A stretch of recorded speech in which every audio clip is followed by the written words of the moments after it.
before I move on to the second ayah, I've got to keep track of time too, my goodness. Okay, about a half an hour. I don't have much time at all. I want to tell you something so beautiful about this surah. Wallahi, one of the most beautiful things about Surah Al-Rahman. The treasures of the surah don't come to an end. But just a few that I can share with you. You guys doing okay, by the way? How's the attention span? You getting sleepy yet? No? Okay. So, the last ayah of the surah. Anybody know the last ayah of the surah? Tabaraka asmu rabbika dhil jalali wal ikram. The last ayah of the surah, Allah says that the name of Allah, the name of your Rabb, who is full of jalal, meaning jalal means glory that is not given to anybody else. Kalimat jalla la tusta'mal illa li rabbil alameen, illa lillah. The word jalla is not used except for Allah. You don't use, dhul jalal for anyone other than Allah.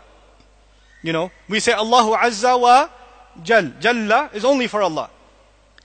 Now Allah says in that last ayah that the name of Allah is full of barakah.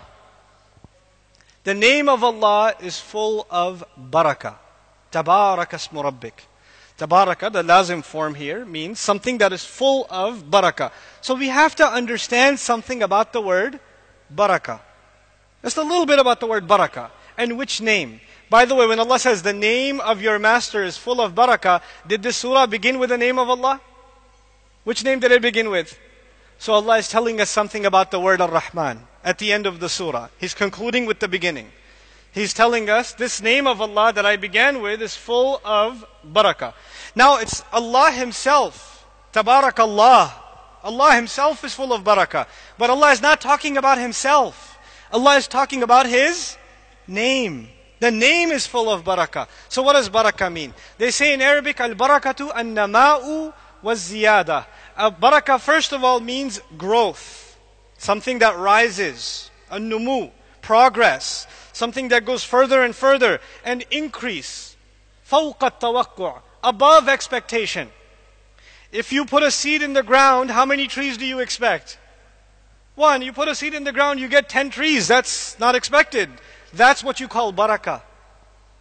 Barakah means logic says I should get 1 tree, but I got a whole forest. How did that come? That's barakah.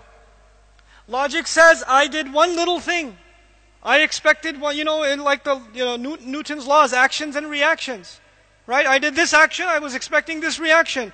But my one small action gave such a huge reaction. This must mean that the reaction has barakah. Barakah also in the Arabic language is used إِذَا أَنَاخَ الْجَمَلِ when the camel settles and it doesn't move. It doesn't move, which is beautiful. Because when you grow something and you grow it too much, kids here will understand this. I think everybody will understand this. You guys know what Legos are, right?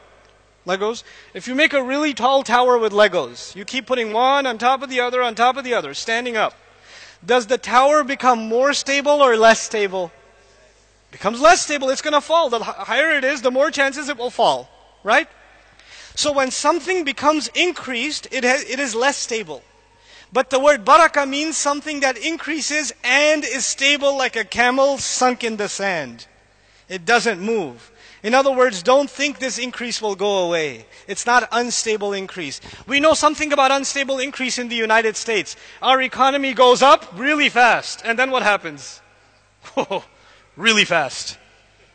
It comes down really fast. There are governments that take over really fast. And when they take over really fast, guess what? They also disappear really fast.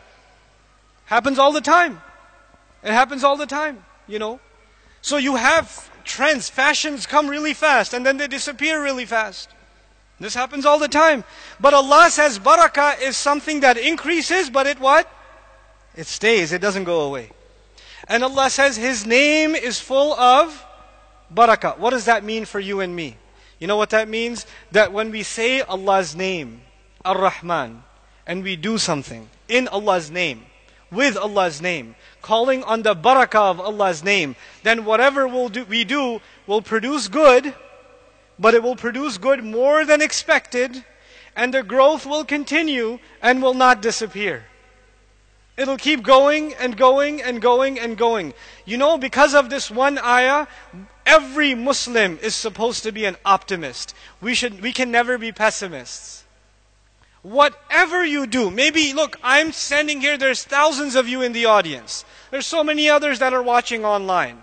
Thousands of you. But maybe one of you is a Quran teacher. And you don't have thousands of students, you have one student. You opened up your madrasa, you sat in the masjid, and one student came to you. One student. And you might think, how is this any... one guy shows up? What's the point? Imagine if I showed up here, we flew here, and one person was sitting in the audience. I'd be like, huh. But actually, this is just what I see. What you and I see. The barakah in teaching one person. The barakah in helping one person. The barakah in doing one good deed after you say Bismillahi ar-Rahman ar-Rahim. The results of that you cannot calculate because they are from Allah. And they will grow and grow beyond human expectation. Common sense, logic, mathematics cannot put it inside. You cannot encompass it. You don't know if that one child that you taught alif and ba to, that one child is going to be the next mujaddid of this ummah. That millions of people will take shahada because of his da'wah. And you started him on his journey. You don't know that. I don't know that. I can tell you personally a story of Barakah. When I started learning the Arabic language, I was curious about the Quran. I read it in English, but I read like a Shakespearean English translation. It was really hard to understand because when I was reading "Hast thou not seeneth," I was confused.